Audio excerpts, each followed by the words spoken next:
जो इस मनुष्य जन्म पाकर के भगवान का भजन नहीं करता है उसे 28 प्रकार के नरकों में जाना पड़ता है। कितने?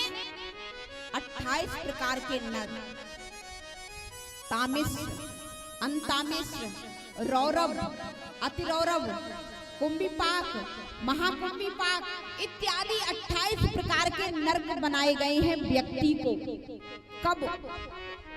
जब भगवान का भजन नहीं करता। बोले जब ये बात सुनी तो एकदम राजन डरने लगे। अरे प्रभु, इतना बड़ा आपने तो इसका उद्देश्य बता दिया। हाँ। बोले अच्छा ये बताइए, ये रौरव नाम का नरक क्या है? बोले रौरव नाम के नरक में उस व्यक्ति को आना पड़ता है जिसने पराई संपत्ति का हरण कर लिया हो। पराई संपत्ति का जिसने हरण कर लिया है उसको रौरव नाम के नरक में जाना पड़ेगा। प्यारे ध्यान से सुनना, उस नरक में क्या है? बोले हजारों लाखों कुंटल की कढ़ाई में हजारों लाखों मन तेल उबल रहा है सरसों का। उस तेल में, खौलते हुए तेल में यमराज के दूत में ले जाके पटक दे। और जब तुम कढ़ाई का किनारा पकड़ना चाहोगे तुम्हें भाला की नोक से भगा भगा के उसी खौलते हुए बीच तेल में छोड़ दे। याद करो उस घड़ी के लिए।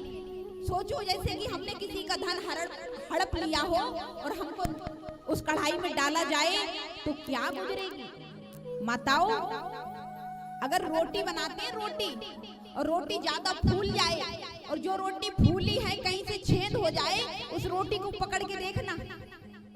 माताओं का प्रैक्टिकल होगा।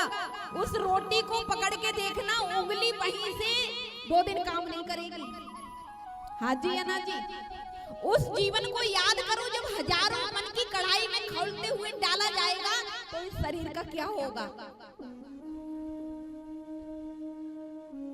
अब तो परीक्षित जी थर थर कांपने लगे। बोले फिर ये जो रौरव नाम का नरक है इसमें क्या होता है? बोले इसमें अगर किसी व्यक्ति ने पराई स्त्री का हरण कर लिया हो, किसी बहन बेटी पर कुदृष्टि डालता है, अपनी माँ के समान संसार को नहीं देखता है, क्योंकि अगर तेरे साथ एक पत्नी आई है उसके बाद तेरी हर दृष्टि माँ और बहन के जैसी होनी चाहिए। जो अपनी इस दृष्टि को नहीं बदलता है उसे रौरव नाम के नरक में जाना पड़ता है। बोले रौरव नाम के नरक में क्या है? बोले रौरव नाम के नरक में एक बहुत बड़ा कूप है। कूप माने कुआं, संस्कृत में कूप कहते हैं। कूप माने कुआं। कुआं है, उस कुआं में मल भरा हुआ है। मल जानते हो? पीप, सादा भाषा में समझो। पीप बिल्कुल एकदम, जो हमारा हाथ कट जाए या उंगली कट जाए तो कुछ दिन बाद मल बन जाता है, पीला पीला। वो एक कूप में भरा हुआ है। जिसने पराई स्त्री का हरण किया है, पराई माँ बहन बेटी पर कुदृष्टि डाली है, उसको रौरव नाम के नरक में डाल दिया जाता है। उस भरे हुए कूप में छोड़ दिया जाता है। जब आप कूप में गिरोगे तो कहाँ जाओगे? उस दृश्य को याद करो अपनी आंखों से। जब उस कूप में डाल दिया जाएगा और व्यक्ति उसी में उछाल करेगा, जब ऊपर उछल के आएगा तो यमराज के दूत सर में डंडा मार मार के नीचे बिठाएंगे या तो इसी कूप में पड़ने लगा। अब तो एकदम राजा परीक्षित घबरा गए। बस प्रभु बस,